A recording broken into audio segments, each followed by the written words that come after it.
Join me.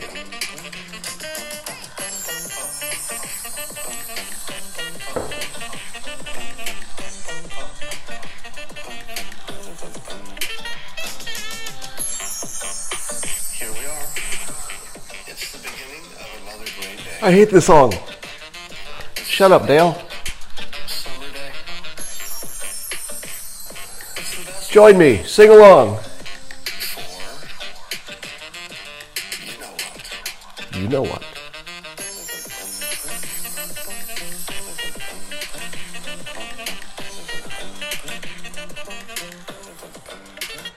Okay, I freaking love this. This is from Akira The Don. Akira The Don. D-O-N. You'll find him on Twitter and all over the internet, I guess. Was nice enough to make this auto-tuned version of my theme song. And I have to say, when I first saw it, I was like, oh, this is going to be, I'm not going to like this. I actually can't stop listening to it. It's really good. It's got levels to it. It's pretty awesome. Now, how many of you saw the video of Elaine Chao? I guess that's Mitch McConnell's wife, getting out of her or going to her car, and she is accosted by a number of angry leftists who corner her and yelled stuff like, something, putting children in cages.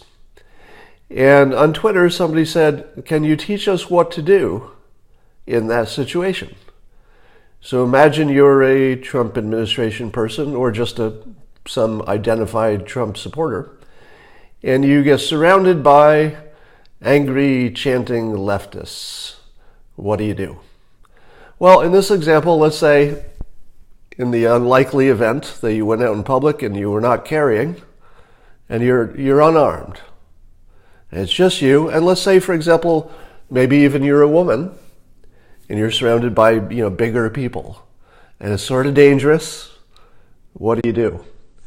Well, I'm going to give you a suggestion that you could probably only use once. Meaning that once they've heard it, it's not going to work as well the next time. So you might, a few of you might get to use it. So you're in the middle, they're angry people saying, what do you do? What do you do? Screw Trump, blah, blah, blah. And you turn to them and you say this. Which one of you is in charge? And they won't immediately answer because they'll still be in there yelling you. You say, are you in charge? Which one of you guys is in charge? That's it. Which one of you is in charge? Because they'll immediately start dealing with that question. And they're going to start wondering which one of them is in charge. And the point of it is that you'd love to talk to whoever's in charge. Say, which one of you is in charge? And then, if they say, I'm in charge, I don't know if that's likely to happen. You say, what is it you're concerned about? And they'll say something general like you support a monster. And no, in particular, is there something bothering you today? And then they'll say, you're supporting the guy who's putting children in cages. And you say, supporting him? I'm on your side. What, are you the side that wants the children in cages? I'm confused. They go, no, we don't want children in cages. And you say, excellent. I'm on your side. And they say, well, why are you supporting the guy who's putting them in cages? And you say, we've always been putting them in cages. All the administrations, we're trying to get them out of cages. What are you trying to do? Well, you're supporting the guy who's putting them in cages. No, I'm on your side. How do we fix this? Because the alternative to putting them in cages is that they might be endangered even more. Was that the choice you select? Do you want them more endangered or less endangered? Because I'm on the less endangered side. Which side are you on?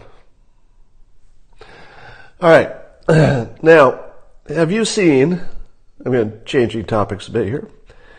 Did you see, probably many of you saw the video of Erin Burnett interviewing, I don't know who it was, but somebody. Program said, "This isn't America. This isn't what." You probably saw America this. are you talking about? Childish Gambino artfully told you what America is and what it looks like. Let's deal with the distinctions that we all see, because some of us see a Angela very Rye. different America. The fact that Chuck Schumer called what a black woman said Watch. un-American is problematic, and this is the reason why Democrats have Can a you not hard say time that just reuniting because the of the base. color of her skin? It has everything to do with the fact that this black woman is intimidating to some people who can't handle the truth. That's what it has. It has everything to do with It has nothing to do. It has So what are you nothing to saying? do. All right. So Angela Rye just claimed that Chuck Schumer is racist because he did not agree with Maxine Waters' approach to dealing with Trump. Now, you have to watch this video on your own, and when you watch it, don't look at the people who are talking. Look only at Erin Burnett in the middle, and watch her try to keep an objective face when she hates people on both sides of her. She doesn't agree to either side, but it's more hilarious because the person who's probably closer to her own preferences is doing such a bad job of supporting her side that her face is like, oh. But that's not why I'm showing you this. I want to give you a lesson in how not to sell past the close. Have you ever heard of that term? Selling past the close? It's one of the big mistakes you can make in persuasion. In persuasion, once you're done selling, stop talking. Because anything you say after the sale is closed might undo the sale. All right? So here, I don't know the name of the gentleman here. Maybe you could tell me. But watch him make the biggest mistake in persuasion of continuing to talk after he's just won the conversation, because he just turned the opponent into attacking themselves for being racists. All right? All he had to do, Steve Cortez, all he had to do is stop talking. Just say, thank you very much, thanks for having me, I'm out of here. But he didn't. He kept talking.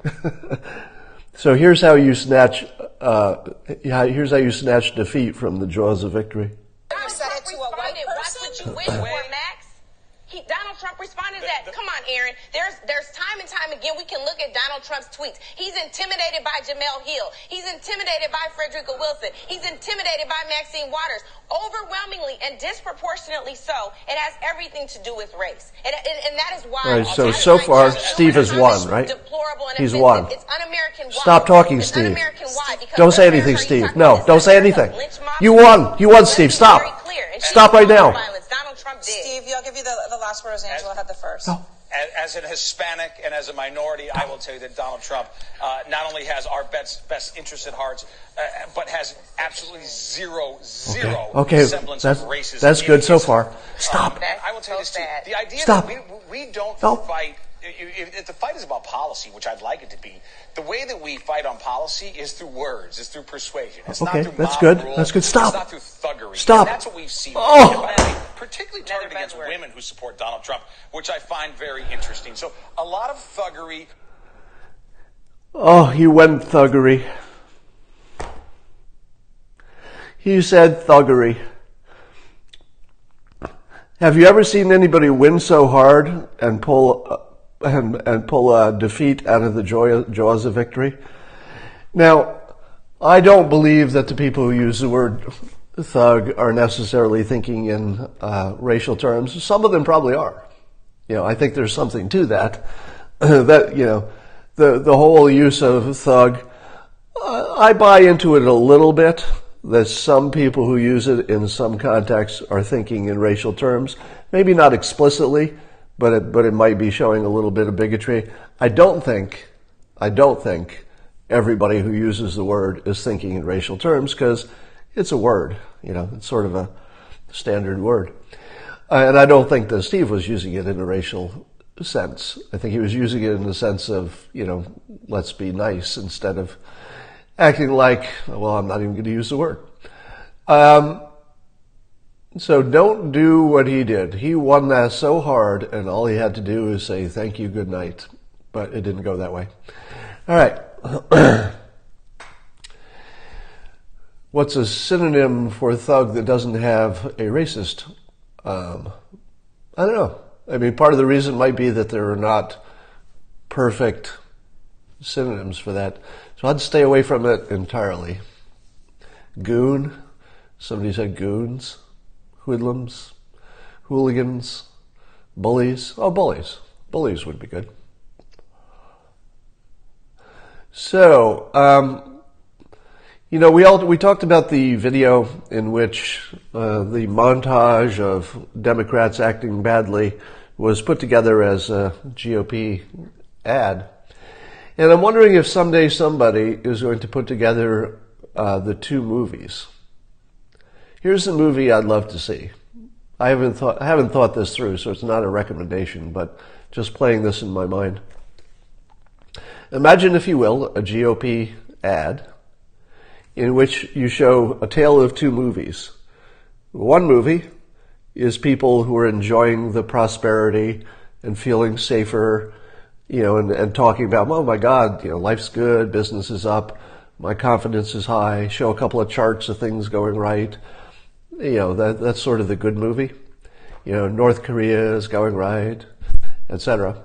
And then you show the other movie of people screaming after the election, and their movie is off the hook and everything's bad. But here's what you do. You're waiting for the clever part? You make the good movie, the people who are doing well, 100% minorities and women. Just 100% minorities and women. You don't make that the point. You just have a lot of minorities and women. Because there's no reason there has to be a white person in your video, right? There's no rule that says got to throw a white person in there. And just put a bunch of, whole different cross-section of America saying, oh, I got a job, things are going great, I really love how things are going. Then show the bad one, where you've got the people who are literally screaming at the sky, and make them all white. Now, of course, neither of these is an accurate picture of the world, but that's what makes it a campaign ad, right? It's not trying to be accurate. But the subliminal power of that would be pretty powerful. Somebody said to repeat it. So I'm saying in a campaign ad that just showed the two movies we're experiencing, one where everything's going well, one where everything is, seems to be, they're imagining dark things happening that aren't actually happening. But you make all the people who are having a good time minorities and women, and all the people who are screaming at the sky a bunch of white people. That's it. That's the whole ad. Join our movie. And by simply having no white people in the good movie, you'd make everybody talk about it. It's like, how manipulative is this that they didn't put all those white faces over there, and they'll be arguing about the wrong thing, because although it would be transparently persuasive, it would still work. There's no reason that the good movie has to have a white face in it. There's no reason. All right. Is it time for another simultaneous sip? I think it is.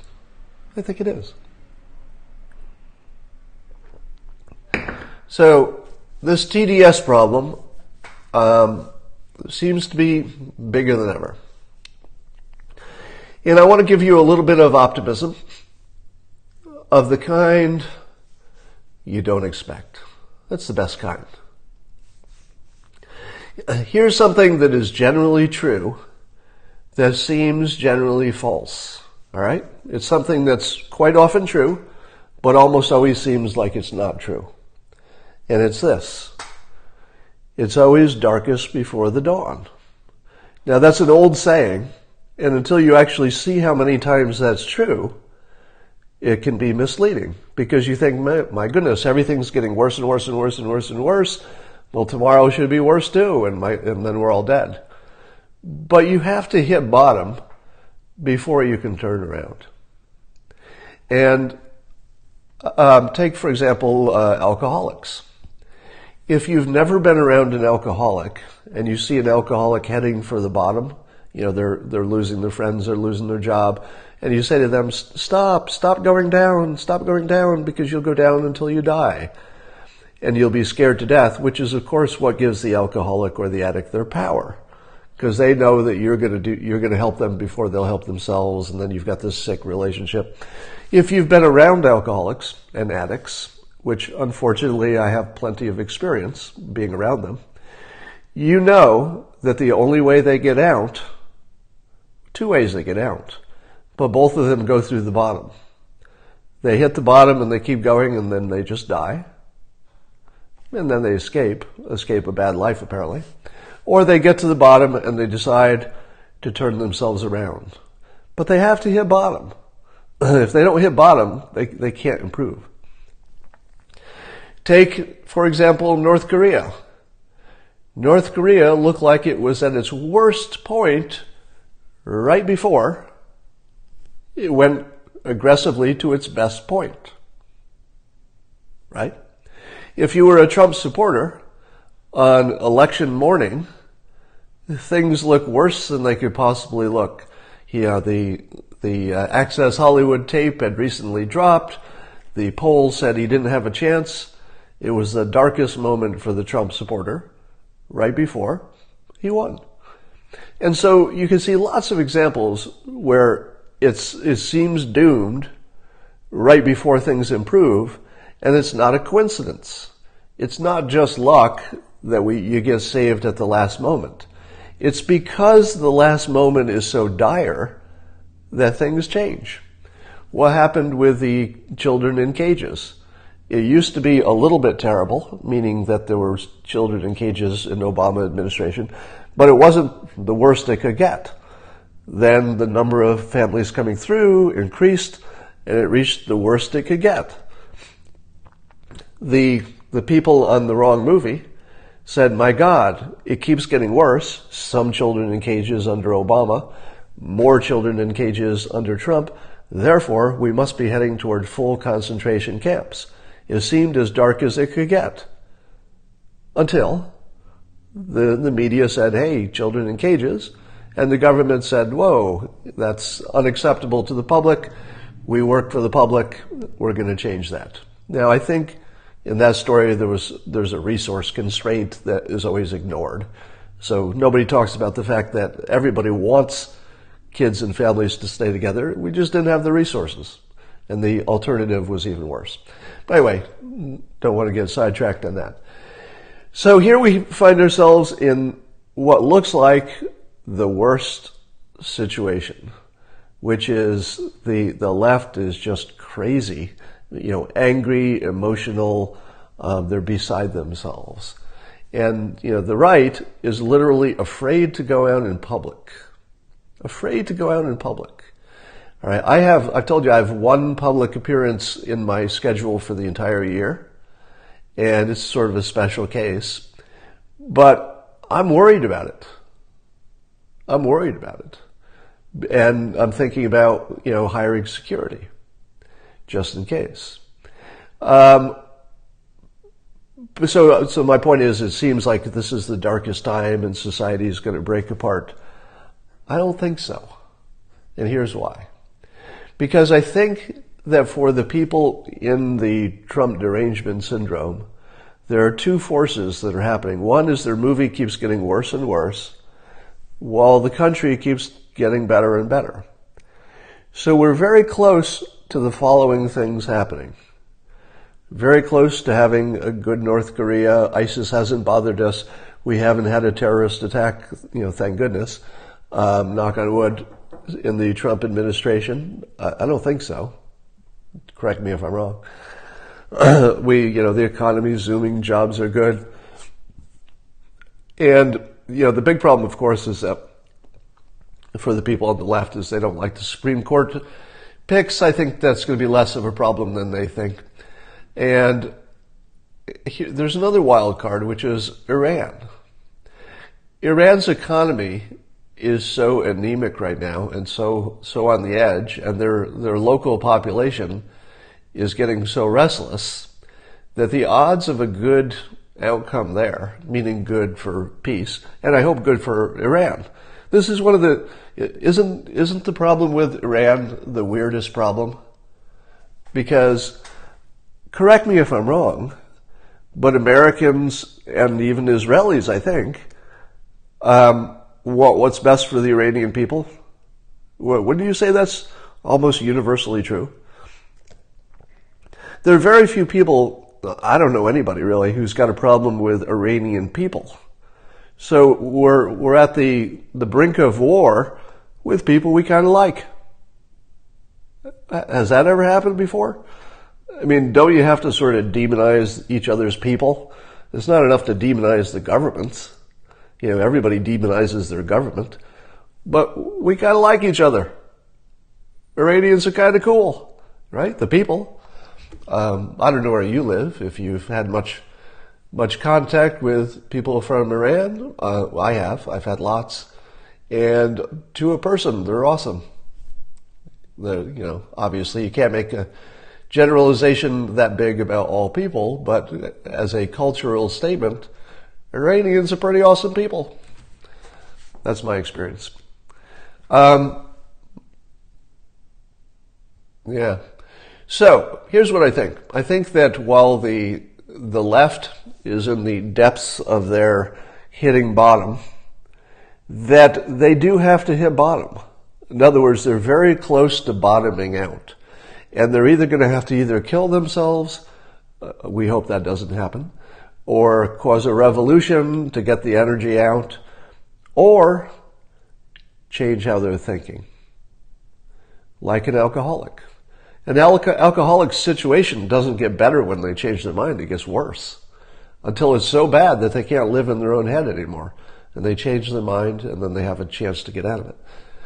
The anti-Trumpers might have to hit bottom. And here's the optimism. This Supreme Court stuff and the children in cages stuff is going to feel like the bottom. And the watching their own side go out and harass people is going to look like the bottom as well. They still need an escape hatch. They need a fake because. They need something to look at where they can say, all right, I didn't like this, but I'm going to put up with it. Just some escape hatch, a mental escape hatch. And we don't see what that would be yet. But let me, we'll work on creating one.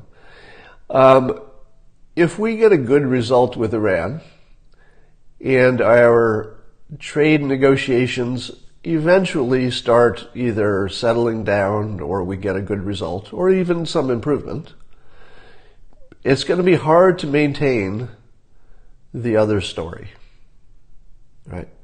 Now, I said the other day that so I think I said a week ago, before we knew about the Supreme Court change, I said that if Trump decided to voluntarily just resign the job last week, he would already be the most consequential president maybe ever. Certainly in modern times, but maybe ever. Because of what he's already done. Like, he wouldn't have to do anything for the rest of his term. And if you just added up the things he's done, North Korea, I'm thinking trade agreements will eventually settle down or be a little bit better for us at minimum. Just the stuff he's done. Then he got another Supreme Court pick. Now this one, because it was a swing vote, is not as big as it could be, but the odds of him still being in office when Ruth Bader Ginsburg decides she's served her last are pretty high. So he's certainly going to be among the most effective consequential presidents of all time.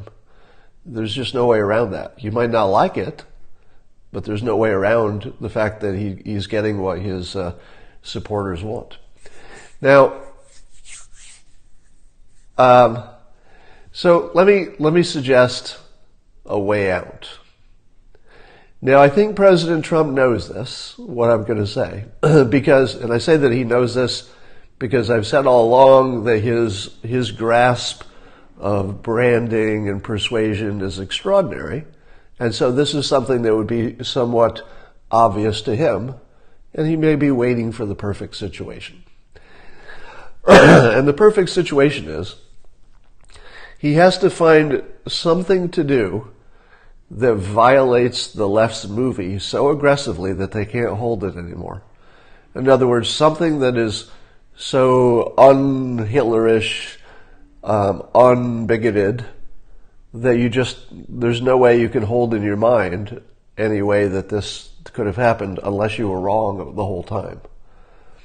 Now, you might have said to yourself, okay, when he did the pardons of Jack Johnson, is that the right name? And Alice, whoever she was, the grandmother. And you say to yourself, well, he is pardoning black folks that he didn't need to. Just wasn't any reason. But those are sort of one-offs, right? Yeah, so imagine if the president did something with prison reform that was just unambiguously good for black people. Then imagine that it's way too early to talk about a pardon for Peter Strzok. We need to hear what everybody has to say, right? But something as big as that would be mind-blowing. Imagine, if you will, this is just a mental experiment. No matter what you think of Peter Strzok and what he did or did not do, just imagine, if you will, that the president says Trump derangement syndrome is the cause of this, and I'm gonna help you get out of it. Did we lose the connection here? If you lost the connection, you might have to get out and get back in. All right, so I think we're back. So imagine, if you will, that the president says, I'm going to help you out of Trump derangement syndrome. You think I'm an authoritarian monster, so I'm going to do something that shows you I'm not. I'm going to understand that the country went a little bit crazy, and I'm going to give you a break for that, because it didn't look like people were operating in their correct mind. And it would be consistent with his entire approach, which is that the media is brainwashing the people, right? The president's problem with the media is not that they're just fake news. That's not the problem. The problem is, because they're fake news, it has brainwashed half the country into thinking that a monster is running the country and they're all in immediate danger. He could be completely consistent with his entire messaging by saying the media has put you in a situation that's no good for you, it's no good for me, and it's no good for the country. Let me break the bubble for you. I pardon Peter Strzok. Now, I'm not saying he should pardon Peter Strzok. This is just an example. But I'm talking about something that would be as dramatic as that just couldn't be explained if the other movie is true. It just has to violate that other movie so aggressively, somehow. You have to pick your right shot. The Peter Strzok thing might not be the right shot, but somehow you've got to find something. Pardon Hillary? I would, but you need her to be accused of something that could stick before you pardon her. You are brainwashed, Scott. Am I brainwashed? Well, those of you who say you don't see him pardoning Strzok, I agree with you. I think the odds of that are vanishingly small. So I use it just as an example of how you need to break the bubble by doing something so unexpected it couldn't fit in that movie at all. It just breaks the bubble. But he's got to pick his shots. Yeah, and I wonder if the president is actually talking about, urban. I wonder how much energy he's putting into urban revitalization and stuff. By the way, I want to give you a little teaser a little teaser. Those of you who are nice enough to stay on here long enough, I want to get you thinking about a way you can help the country. And here it is. Sometime soon, maybe in the next few weeks, not sure about the timing, I'm going to tell you where to go in terms of a website to make suggestions for what to do with the urban blight that's been cleared by Bill Pulte's Blight Authority, Urban Blight Authority, the Blight Authority, I guess. And so we've got all these urban areas that have cleared fields that used to have rundown buildings filled with crime and drugs and stuff. And now they're sort of green fields, if you could call it that. And what do you do with them? Like, what would be the best thing for the people who are in these urban situations? Like, how do you approach this in the most efficient, best way to do it? The thing that would be least interesting would be to build high-end housing and gentrify it. Some of that might happen, but I'd be looking for more interesting ideas that directly help the urban folks either get educated, get jobs, get trained, have a reasonable place to live. So I'd be looking for things like, how do you organize things? How do you build? What methods, what processes? How do you put it in one place so that you turn a bad situation, the urban situation, into a better situation? So start thinking about that as you're scouring your environment. You may see things and say, "Oh, that would be a good technology. It might be a way to inexpensively build. It might be a way to design a home that's inexpensive and meets all your needs. It might be a way to feed people."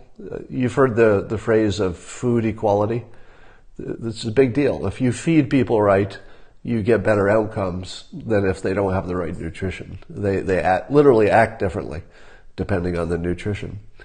So there are a whole bunch of things that we could do better and right.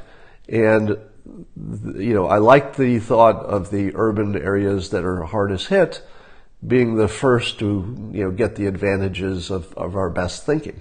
Because that's the only place you've got a big empty field surrounded by a lot of people that have a lot of needs. So I'll tell you more later. I'm not sure exactly when, but pretty soon, where to go and post those ideas or pictures or suggestions. And we'll just start. I call this the moth to flame approach. So we're going to create a little flame, which is bringing people's attention to these opportunities in the urban areas. And we're going to attract all the thoughts. There are probably companies already who already are up and running that make things that would be perfect for this situation, and they're invited to. Tell us what your product is. Give us a link. Let's see all the great ideas in one place. All right. Once we get them all in one place, everybody in that one place will be able to see each other. There may be people who have money to invest, and they can list themselves there. There may be people who have an idea, have already built an inexpensive kind of home, maybe a tech company who wants to build something as a showcase. Maybe there's an indoor farm. Maybe there's somebody who wants to build a Elon Musk, underground tunnel something. Maybe there's a energy company that wants to highlight an entire community that has as close to zero energy use as possible. So think about all these things, that there are big companies, people with money, who would like to try stuff at the very same time that you have the best possible situation for trying stuff. You're going to get a lot of attention. The land itself is going to be close to free and available. And it would be in areas that have a lot of people around, because people are good. All right, so just be thinking about this. And I guarantee you that your ideas, if they're good, will get seen by the right people. And you could be part of the idea portfolio for taking a bite out of the urban problem. All right, I think that's about it for now. I'm going to leave you on that happy thought.